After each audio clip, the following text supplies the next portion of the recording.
इसके अलावा rota virus भी जो है वो एक बहुत बड़ी वजह है बच्चों में फीवर की। पास बच्चे बेहोश हो जाते हैं, बिल्कुल बेसुध हो जाते हैं, उनको होश ही नहीं रहता, बच्चा खाना पीना कम कर देता है, बहुत ज़्यादा रोना शुरू कर देता है या परसिस्टेंट वॉमिटिंग करनी शुरू कर देता है।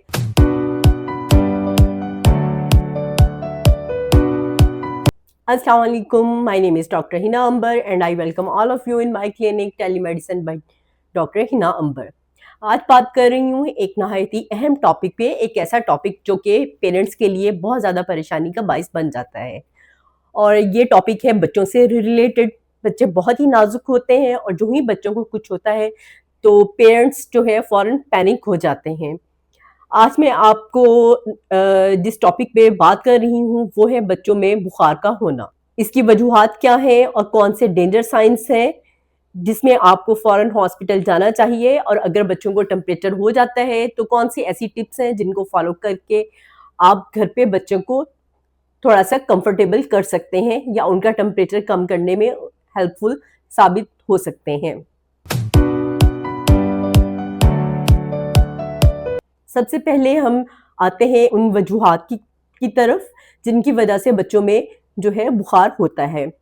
बच्चों में जो टेम्परेचर है वो आमतौर पर नॉर्मल बॉडी टेम्परेचर बच्चों में 100 डिग्री फ़ारेनहाइट तक लिया जाता है। अगर टेम्परेचर 100 डिग्री फ़ारेनहाइट से राइज़ कर रहा हो तो ये फीवर के क्राइटेरिया में आ जाता है, यानी इसको हम फीवर लेबल कर देते हैं।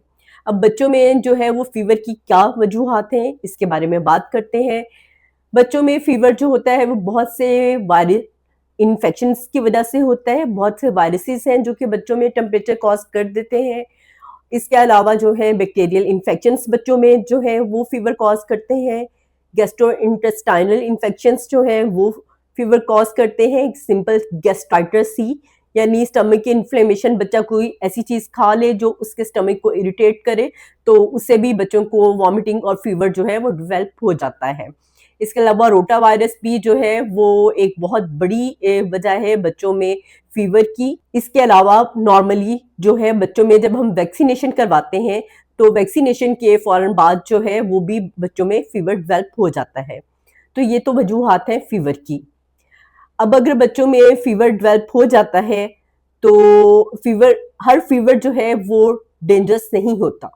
सबसे पहले तो आपको ये बात समझनी है कि हर फीवर जो है वो डेंजरस नहीं होता, बल्कि जो डेंजर साइंस होते हैं फीवर के उनको वो अगर डेवलप हो तो वो डेंजरस फीवर लाइन कॉज करते हैं।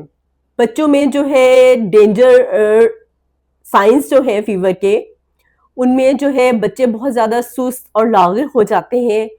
पास बच्चे बेहोश हो जाते हैं, बिल्कुल बेसुध हो जाते हैं, उनको होश ही नहीं रहता, बच्चा खाना पीना कम कर देता है, बहुत ज़्यादा रोना शुरू कर देता है या परसिस्टेंट वॉमिटिंग करनी शुरू कर देता है। उसको वो जो है वो लूज़ मोशन स्टार्ट हो जाते हैं या उनको रेस्पिरेटरी इन्फेक्शन जो है चेस्ट के वो शुरू हो जाते हैं, उनको सांस लेने में दुश्वारी पेश आती है। इसकी वजह से बच्चे जो हैं बहुत ज़्यादा अनकंफर्टेबल हो जाते हैं और पेरेंट्स जो हैं वो पैनिक हो जाते हैं, और ये साइंस जो हैं ये डेंजर साइंस हैं। इनमें बाज़-औक़ात बच्चों को अगर झटके लगने शुरू हो जाएँ या बच्चा बेहोश हो जाए तो ये नहायत ही खतरे की अलामत है। इसमें आपको फ़ौरन बच्चे को हॉस्पिटल लेकर जाना चाहिए। अगर आप बच्चे को जो है घर में मैनेज कर रहे हैं, हॉस्पिटल का आपने विज़िट कर लिया, वहाँ पे डॉक्टर ने बच्चे का चेकअप कर लिया और उसके बाद में आपको बैक टू होम आप हो गए हैं हॉस्पिटल से, तो आप घर में बच्चे को मैनेज कैसे करेंगे? उसका तरीकाकार ये है कि अगर बच्चे का टेम्परेचर जो है वो 101 डिग्री फ़ारेनहाइट तक जाता है तो आपको क्या करना चाहिए? आपको ये करना चाहिए कि सिंपल टैप वाटर, यानी जो आम दर्जा हरारत पे वाटर होता है उससे उसकी पट्टियाँ करनी चाहिए, ठीक है? और अगर बच्चा वॉमिटिंग नहीं कर रहा तो कोशिश करें कि आप उसको थोड़ी-थोड़ी देर के बाद में पानी देते रहें ताकि बच्चा जो है वो डिहाइड्रेशन का शिकार ना हो, और ये जो है उसकी एज पे डिपेंड करता है। आमतौर पर वाटर इनटेक जो है वो हम 6 मंथ से अबव जो बच्चे हैं उन पे स्टार्ट करते हैं। उससे लेस जो बच्चे हैं उनको हम मदर्स को इनकरेज करते हैं कि अगर वो वॉमिटिंग नहीं कर रहे तो आप इनको ब्रेस्ट फीड जो है वो ज़्यादा करवाएं, ताकि इनका ये बच्चे डिहाइड्रेशन की तरफ ना जाएं। बच्चे को सॉफ्ट डाइट दें और उसकी हाइजीन का ख्याल रखें। बच्चे के कपड़े जो हैं वो आप चेंज करते रहें या बच्चों के उनके हैंड वॉश करते रहें, क्योंकि बच्चे समटाइम्स जो होते हैं वो क्रॉलिंग एज में होते हैं, या इवन जब बच्चों की टीदिंग भी स्टार्ट होती है, उनके दांत निकलना शुरू होते हैं, तो उस वजह से भी बच्चों को टेम्परेचर होता है, तो बच्चा इरिटेबल हो जाता है। इरिटेबल होने की वजह से वो बार बार अपनी जो है फिंगर्स जो है माउथ के अंदर इंसर्ट करता है, इरिटेट करता है गम्स को। तो इस कंडीशन में भी वो इन्फेक्शन को भी अंदर ले जाता है, और जो कि उसके लिए मजीद जो है वो डेंजरस कंडीशन कॉज कर देते हैं और बच्चे सिक हो जाते हैं। इसलिए ऐसी कंडीशन में बच्चों की हाइजीन का आप प्रॉपर जो है वो ख्याल रखें। ये था कि अगर बच्चों को टेम्परेचर या फीवर हो जाता है तो आपको क्या करना चाहिए। अब मैं आपको कुछ ऐसी टिप्स भी बताती हूँ कि जो कि आपके लिए नहायत ही हेल्पफुल होंगी, कि आपको अगर बच्चों को फीवर हो तो आपको क्या नहीं करना चाहिए। जो चीज़ें आपको अवॉइड करनी चाहिए वो ये हैं कि बच्चों की जो आप पट्टियाँ करते हैं, या आम ज़ुबान में वर्ड पट्टियों का हम यूज़ करते हैं और स्पॉन्जिंग करते हैं, वो आपको ठंडे पानी से, कोल्ड वाटर से नहीं करनी चाहिए, बल्कि आपको जो है नॉर्मल टैप वाटर जो है वो यूज़ करना चाहिए, ठीक है? और इसके साथ आपको कभी भी जो है बच्चे का टेम्परेचर उतारने के लिए आइस पैक्स वगैरह जो है वो बिल्कुल नहीं यूज़ करने चाहिए। इससे जो है बच्चों में यकदम जो है उनका टेम्परेचर डाउन होता है, तो बच्चों को झटके लगने शुरू हो जाते हैं।